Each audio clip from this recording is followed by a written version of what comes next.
Hi, and welcome to the Senior Network. I'm your host, Gregg Fulton, and now we are joined by Natalie Lucas, Optimal Hearing. Good to see you, Natalie. Good to see you. Summertime.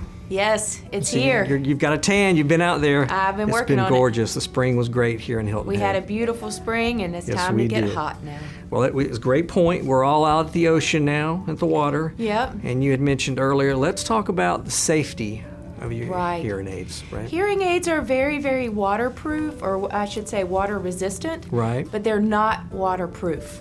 So beaches and pools are kind of danger zones for hearing aids. Yeah. And as well as, we live in the Lowcountry. It gets pretty hot and sweaty.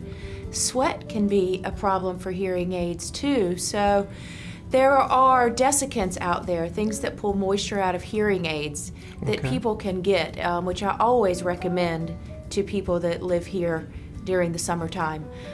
Some of them are physical, like a brick where you can put your hearing aid in a jar and it would pull the moisture out. Some of them are electrical, UV light desiccant. You don't want to use those on rechargeable hearing aids because they'll hurt that lithium ion battery. And then there's good old-fashioned tricks. I've had people that jumped in the pool and swam a few laps and had left their hearing aids on, and they'll call me just completely stressed out. Yeah. You can always put your hearing aids in a bowl of dried rice kernels, just like we do our cell phone. Just like the cell phone, yep. It's free. Yep. It's usually in people's kitchen. They can get them right away. And oftentimes rice and pulling moisture out of them over several days can save a hearing instrument if it gets wet or submerged. It doesn't automatically mean that they're ruined.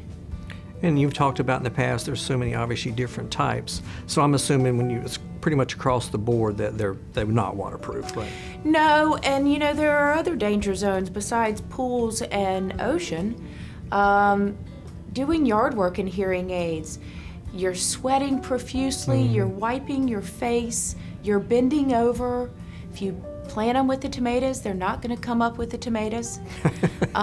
Twigs pulling at your face. Right. And just the sweat alone. So, I recommend to my patients, if you're going to get out in the yard and do some work, leave them inside where they're safe. I've had people lose them in the yard, and they're very, very, very hard to find, before a rainstorm or the dew gets to them. Well, it brings up a good point.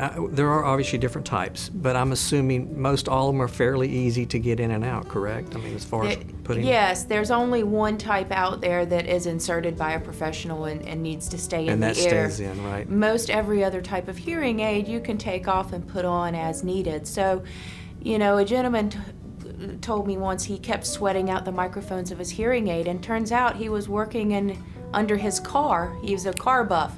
Right. And I said, well, you do not wear those to work underneath the car, in the summer in the heat. And there's a lot of heat here, So, you just want to protect them as much as possible. And these days, they even make little hearing aid sweat socks, little neoprene covers that people can get to kind of help protect them from sweat and moisture in the summertime.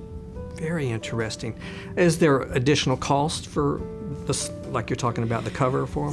There are things you can Google, Amazon, hearing aid sweat socks and desiccants. Those are all things that are going to help keep your hearing aids safe and functioning well in the heat and moisture of the summer. Right. Well, speaking of summer, I know you guys, we went through the pandemic, we're coming out. We are out. Yes, that's a great point. We are out. And I know I see you out and about all over the place, so I'm assuming the business is pretty good, right? We've been really busy. We're somewhat heading into our slower season. So many of our patients head up north for the summer to summer up in Maine or New Jersey or Vermont.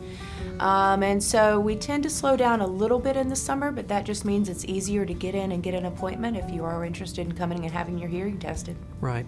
And brings up a good point. Say if they're there living over the summertime, but you're the one that installed the hearing aid, can they have that if they need a repair done elsewhere?